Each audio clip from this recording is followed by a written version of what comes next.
اعوذ باللہ من الشیطان الرجیم بسم اللہ الرحمن الرحیم۔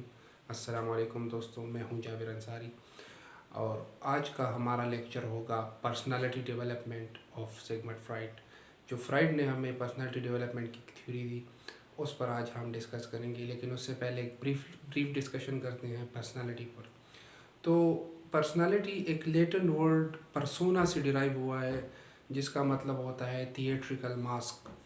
یعنی پرانے زمانے میں جب لیٹنٹ لوگ جو تھے تو وہ لوگ جب کسی تھیٹر میں پرفارم کرتے تھے تو اس کے لیے الگ الگ ماسک یوز کرتے تھے اپنی پرسونا کو چینج کرنے کے لیے۔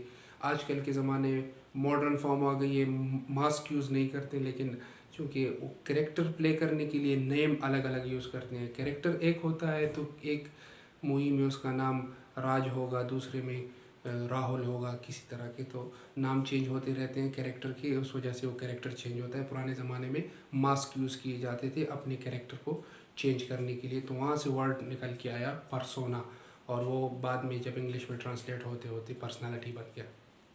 پرسنالٹی کا مطلب ہوتا ہے ہمارے unique pattern of thoughts, feelings اور ایموشنز جو ہمیں ایک دوسرے سے مختلف کرتے ہیں۔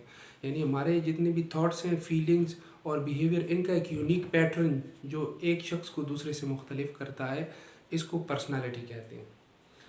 پرسنالٹی ڈیولپ کیسے ہوتی ہے؟ تو پرسنالٹی ڈیولپ ہماری جتنی بھی زندگی گزرتی ہے، فرام چائلڈہڈ ٹو ایڈلٹہڈ، یعنی کہ ڈیتھ تک جو جتنی بھی ہماری زندگی گزرتی ہے، تو اس میں ہمیں سرٹن کائنڈز آف ایکسپیرینسز آتے ہیں، ہمیں مختلف سچویشن فیس کرنی پڑتی ہیں، ایکسپیرینس کرنی پڑتی ہے مختلف چیزیں۔ وہ ایکسپیرینسز کانشیسلی اور انکانشیسلی ہمیں کس طرح افیکٹ کرتی ہے، تو وہ ایفیکٹس جو ہے، وہ ایکسپیرینسز جو ہے ہماری پرسنالٹی کو چینج کرتے ہیں، شیپ کرتے جاتے ہیں، اور ہماری پرسنالٹی ڈیولپ ہوتی جاتی ہے۔ اب آتے ہیں فرائڈ کے ڈیولپمنٹ پر، پرسنالٹی ڈیولپمنٹ پر۔ تو فرائڈ نے کہا کہ ہماری جتنی بھی پرسنالٹی ہے، یعنی ایک انسان کی پرسنالٹی جو ہے وہ ارلی چائلڈہڈ ایکسپیرینسز کی وجہ سے ڈیولپ ہوتی ہے، اور اس نے کہا کہ ہر انسان کی پرسنالٹی 5 سٹیجز میں ڈیولپ ہو جاتی ہے۔ اس میں سے پہلا اس نے کہا اورل سٹیج، اس کے بعد اس نے کہا اینل سٹیج، دوسری پھر تیسری سٹیج جب آتا ہے وہ پیلک سٹیج بن جاتے ہیں، وہ پرسنالٹی پیلک سٹیج میں چلی جاتی ہے۔ پیلک سٹیج سے پھر لیٹنٹ سٹیج پہ، اور لیٹنٹ سٹیج سے پھر جینیٹل سٹیج میں جا کر وہ پرسنالٹی بنتی جاتی ہے انسان کی۔ تو جینیٹل سٹیج پھر لائف لانگ چلتا رہتا ہے۔ تو اس طرح فرائڈ نے کہا کہ انسان کی پرسنالٹی ڈیولپ ہو جاتی ہے۔ فرائڈ نے کہا کہ یہ 5 سٹیجز میں جو ہوتا ہے، جتنی بھی ہماری لیبیڈنل انرجی ہوتی ہے، یعنی اٹ کی جتنی انرجی ہے، وہ کچھ خاص ایروجینک زونز پر جو ہے آ کر کنسنٹریٹ ہو جاتی ہے۔ کیونکہ فرائڈ نے کہا کہ بچہ، ہم تو کہتے ہیں کہ بچہ جو ہے وہ انوسینٹ ہے، لیکن فرائڈ اس بچے کو انوسینٹ نہیں مانتا، وہ کہتا ہے کہ بچہ پولیمارفس پرورٹ ہے۔ پولیمارفس پرورٹ کا مطلب ایسا بچہ جو بہت زیادہ بگڑا ہوا ہو، پرورٹ مطلب بگڑا ہوا، پولیمارفس پرورٹ جو بہت بگڑا ہوا ہو۔ تو فرائڈ پولیمارفس پرورٹ اسی لیے اسے کہتا ہے کیونکہ پولیمارفس اسے کہتے ہیں جو بغیر جینیٹل ایکٹیویٹیز کے باڈی کے دوسرے پارٹ سے سیکشول ایکٹیویٹیز، سیکشول پلیجر حاصل کرتا ہو، تو پولیمارفس پرورٹ ہے۔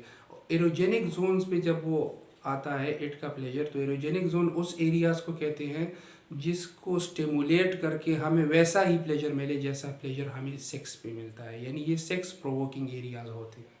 تو چونکہ اس ٹائم تو جینیٹل کے بارے میں بچہ جانتا نہیں اور جینیٹل ایکٹیو بھی نہیں ہوتے ہیں، تو اس لیے وہ مختلف دوسرے زونز جو ہے وہ پلیجر حاصل کرتا رہتا ہے۔